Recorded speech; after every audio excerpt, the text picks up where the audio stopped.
नमस्कार दोस्तों, welcome back to my channel. दोस्तों, साइंस का और बायोलॉजी का हम लोग जो एमसीक्यू क्वेश्चंस थे उसको कंप्लीट कर चुके हैं और साइंस के अब जो इम्पोर्टेंट्स नोट्स है वो चल रहे हैं। ठीक है, तो उसी के साथ साथ अब गणित को भी कंप्लीट कर लेते हैं, मतलब कि मैथ्स को भी पूरा कंप्लीट कर लें, जिससे कि प्रैक्टिस होती रहे। आगे हम लोग नोट्स देखते रहेंगे, जो भी इंपॉर्टेंट नोट्स हैं उनको देखे रहेंगे, बट एमसीक्यू कवर हो जाएंगे तो ज़्यादा बेटर है। ठीक है, तो फिर हम लोग अब स्टार्ट करते हैं आज का चैप्टर, और चैप्टर नंबर 9 है और 10 है इस वीडियो में। ठीक है, तो पहला चैप्टर है 9 और इसका नाम है शिक्षण अधिगम सामग्री का महत्व एवं से निर्माण। ठीक है, बहुत ही इंपॉर्टेंट चैप्टर है, काफ़ी क्वेश्चन इससे पूछे जाएंगे। और इससे पहला क्वेश्चन दिया गया है, छात्रों में गणित के अध्ययन में रुचि उत्पन्न करने व ज्ञान का स्थायी बनाने हेतु गणित अध्यापक को अनेक प्रकार के साधनों का प्रयोग करना पड़ता है।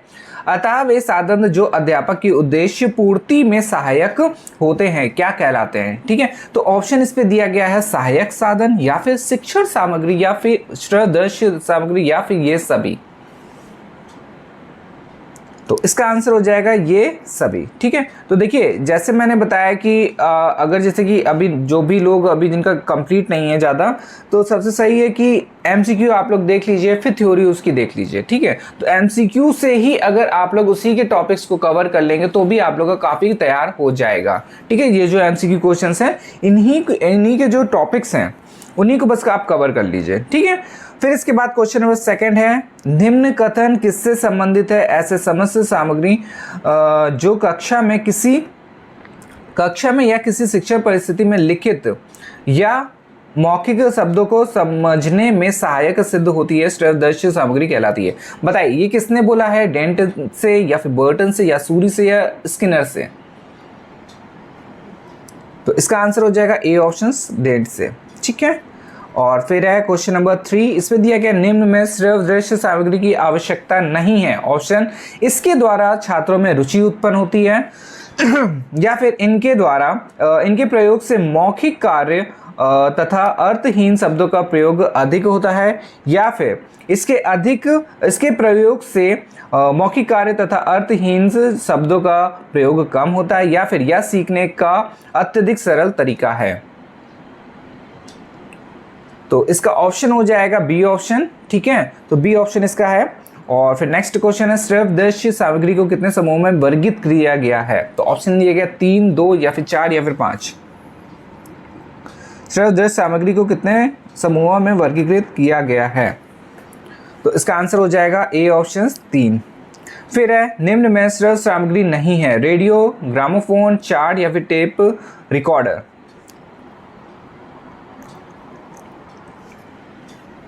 तो इसका आंसर क्या हो जाएगा, चार्ट हो जाएगा।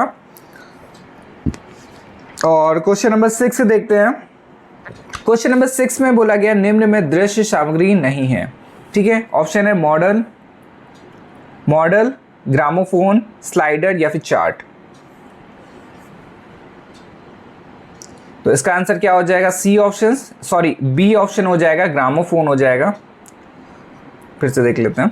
हाँ, इसका जो आंसर है वो ग्रामोफोन हो जाएगा। निम्न में दृश्य सामग्री नहीं है, इस पर क्या होता है, वॉइस ही आएगी बस खाली। ठीक है, तो ग्रामोफोन है। और क्वेश्चन नंबर 7 का क्वेश्चन 7 है, शिक्षक सहायक सामग्री की सापेक्षित प्रभावशीलता को किसने एक शंकु के द्वारा स्पष्ट किया है। ठीक है, इंपॉर्टेंट है क्वेश्चन। ऑप्शन दिया गया डेंट से, बर्टन से या फिर एडगर से, डेंस ने या फिर सूरी ने। तो इसका आंसर हो जाएगा सी ऑप्शन। ठीक है, एडगर डेन ने करा है। फिर है एडगर डेंस द्वारा प्रदर्शित शंकु को क्या कहा जाता है। ऑप्शन है कोन ऑफ एक्सपीरियंस, या फिर कोन ऑफ टीचिंग, या फिर कोन ऑफ टीचिंग एडल्ट्स, या इनमें से कोई नहीं। तो इसका आंसर ए हो जाएगा, 8 नंबर का ए है। और नेक्स्ट है क्वेश्चन नंबर 9, शिक्षक का मित्र किसे कहा जाता है। बताइए शिक्षक का मित्र किसे कहा जाता है, सहायक सामग्री को, या फिर श्यामपट्ट को, या फिर रेखाकृतियों को, या फिर चार्ट को। तो इसका आंसर हो जाएगा बी ऑप्शन, श्यामपट्ट को बोलते हैं। फिर आरंभ में शिक्षक अपने शिक्षण को रोचक तथा प्रभावपूर्ण बनाने के लिए किस पर निर्भर रहता है? बताइए किस पर निर्भर रहता है? चौक या एवं चाक पर, या फिर चार्ट एवं ग्राफ पर, या वस्तुएं एवं नमूने पर, या फिर चित्र एवं मानचित्र पर? तो इसका आंसर हो जाएगा ए ऑप्शन से, चाक एवं टॉक पर। फिर है शिक्षण सामग्री के प्रकार हैं, बताइए कौन कौन से प्रकार हैं? श्रव्य सामग्री, दृश्य सामग्री, या दोनों, या ये सभी?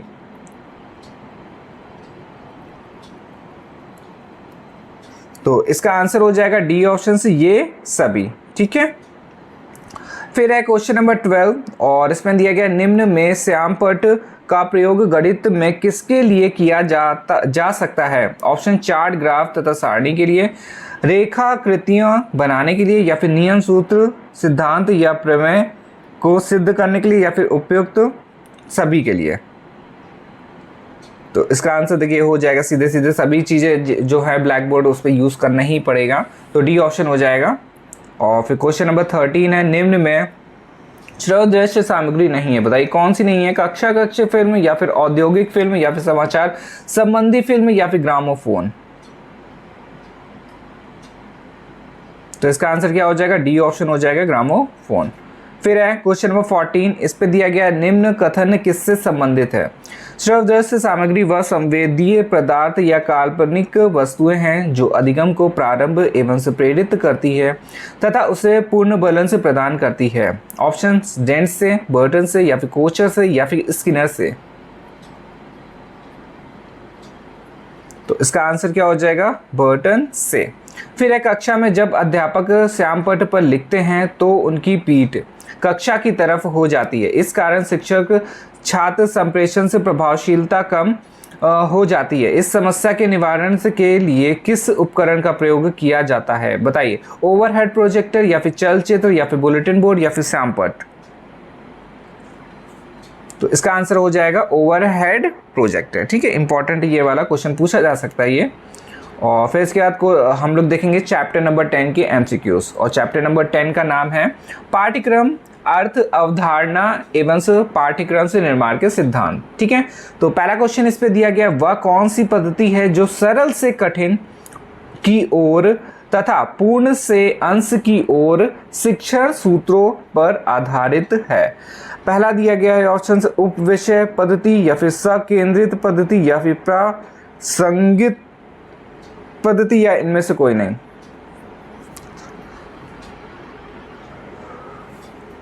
बताइए। तो इसका आंसर हो जाएगा बी ऑप्शन से, सकेंद्रित पद्धति। ठीक है। और फिर इसके बाद है क्वेश्चन नंबर 2 और इस पे दिया गया किस पाठ्यक्रम का मुख्य उद्देश्य छात्रों को विषय से संबंधित ज्ञान प्रदान करना है तथा गणित विषय संबंधी समझ उनमें विकसित करना है? ऑप्शन दिया गया विषय केंद्रित पाठ्यक्रम, या फिर बाल केंद्रित पाठ्यक्रम, या फिर अनुभव केंद्रित पाठ्यक्रम, या फिर कोर पाठ्यक्रम? तो इसका आंसर हो जाएगा ए ऑप्शन, विषय केंद्रित पाठ्यक्रम। फिर है क्वेश्चन नंबर 3, किस पाठ्यक्रम का मुख्य उद्देश्य बालकों को विभिन्न विषयों की आवश्यकताओं, प्रवृत्तियों, मानसिक शक्तियों तथा उनके वातावरण का पूरा ध्यान रखना है? ऑप्शन है विषय केंद्रित पाठ्यक्रम, बाल केंद्रित पाठ्यक्रम, अनुभव केंद्रित पाठ्यक्रम, या फिर कोर पाठ्यक्रम? तो थर्ड का आंसर हो जाएगा बाल केंद्रित पाठ्यक्रम। ठीक है।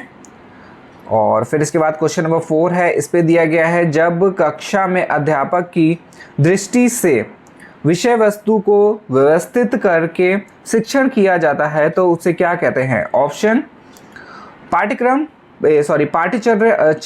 या फिर पाठ्यक्रम, या फिर पाठ्य वस्तु, या इनमें से कोई नहीं? तो इसका आंसर हो जाएगा ए ऑप्शन, पाठ्यचर्या। फिर देखिए ये वाला कथन वाला है, काफी इंपॉर्टेंट है ये वाला क्वेश्चन। निम्न कथन किससे संबंधित है? ऑप्शन इस पे दिया गया कथन है पाठ्यक्रम को मानव जाति के समूचे ज्ञान एवं अनुभव का केंद्र बिंदु समझा जाता है। बताइए किसने बोला है या किससे संबंधित है? कनिंघम से, या फिर फ्रॉबल से, या फिर क्रो एंड क्रो से, या फिर स्किनर से? तो इसका आंसर हो जाएगा बी ऑप्शन से, फ्रॉबल से। फिर है क्वेश्चन नंबर 6 और इस पे दिया गया है किस पाठ्यक्रम का मुख्य उद्देश्य सामाजिक मूल्यों और समस्याओं पर विशेष रूप से ध्यान देना है। ऑप्शन है बाल केंद्रित पाठ्यक्रम या फिर कोर पाठ्यक्रम या फिर अनुभव केंद्रित पाठ्यक्रम या इनमें से कोई नहीं।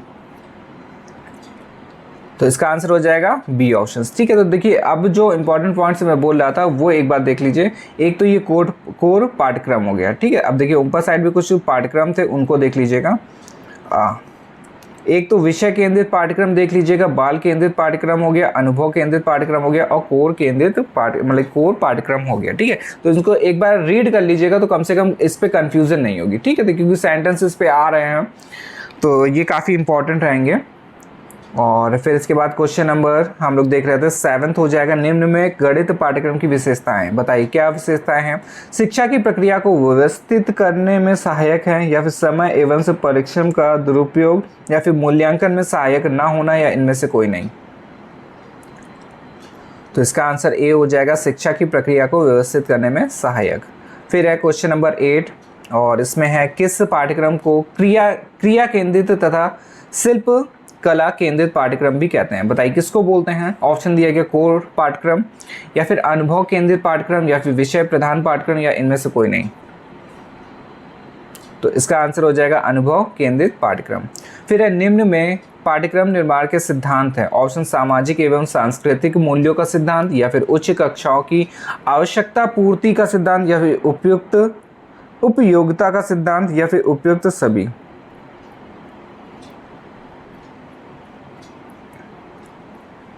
तो 9 का आंसर हो जाएगा डी ऑप्शन से, उपयुक्त सभी। फिर है 10th क्वेश्चन नंबर और इस पे है निम्न में माध्यमिक शिक्षा आयोग द्वारा पाठ्यक्रम निर्माण का सिद्धांत नहीं है। विविधता का सिद्धांत, लचीलेपन का सिद्धांत या परंपराओं का सिद्धांत या समुदाय से संबंधित सिद्धांत। तो इसका आंसर क्या हो जाएगा? सी है, परंपराओं का सिद्धांत। माध्यमिक शिक्षा आयोग द्वारा पाठ्यक्रम निर्माण का सिद्धांत नहीं है। कौन सा? परंपराओं का सिद्धांत। फिर है पाठ्यक्रम शब्द की उत्पत्ति किस शब्द से हुई है? बताइए।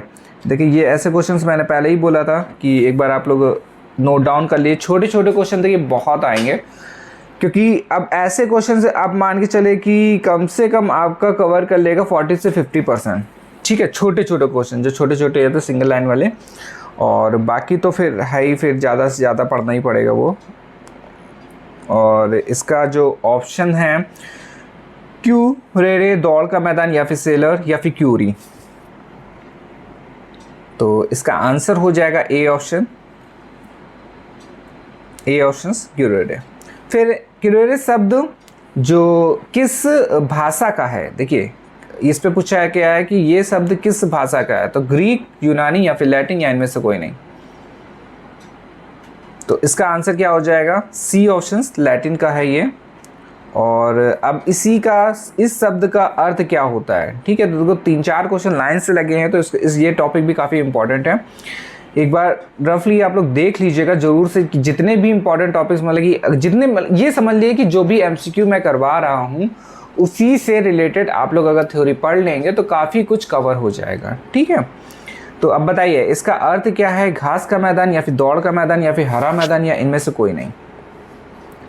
तो इसका आंसर क्या हो जाएगा? दौड़ का मैदान। फिर है प्रकरण के आधार पर पाठ्यक्रम का संगठन क्या कहलाता है? चक्राकार विधि या फिर सकेंद्रित विधि, केंद्रीय विधि है और प्रकरण विधि है या फिर इनमें से कोई नहीं। तो इसका आंसर हो जाएगा सकेंद्रीय विधि। फिर है क्वेश्चन नंबर 15 और इस वीडियो का लास्ट है ये। पाठ्यक्रम का अर्थ है, बताइए क्या अर्थ है? विषय वस्तु, विद्यालय परिस्थितियों में क्रियाएं एवं अनुभव या फिर विभिन्न प्रत्ययों से प्रकरण या फिर उपयुक्त सभी। तो इसका आंसर हो जाएगा उपयुक्त सभी। ठीक है, तो हम लोगों ने कितना कवर कर लिया? चैप्टर नंबर 9 और 10th इस वीडियो में कवर कर लिया। अब इसके बाद जो भी चैप्टर बचे हैं उनको भी जल्दी ही कवर कर लेंगे, जिससे कि एग्ज़ाम होने से पहले हम लोग प्रैक्टिस कर सके इम्पोर्टेंस नोट्स की। ठीक है, तो चलिए आप लोग पढ़ते रहिए और जो जो इम्पोर्टेंट मुझे लगेगा मैं आप लोगों को प्रोवाइड करवा दूँगा। ठीक है, तो चलिए नेक्स्ट वीडियो मिलते हैं। धन्यवाद।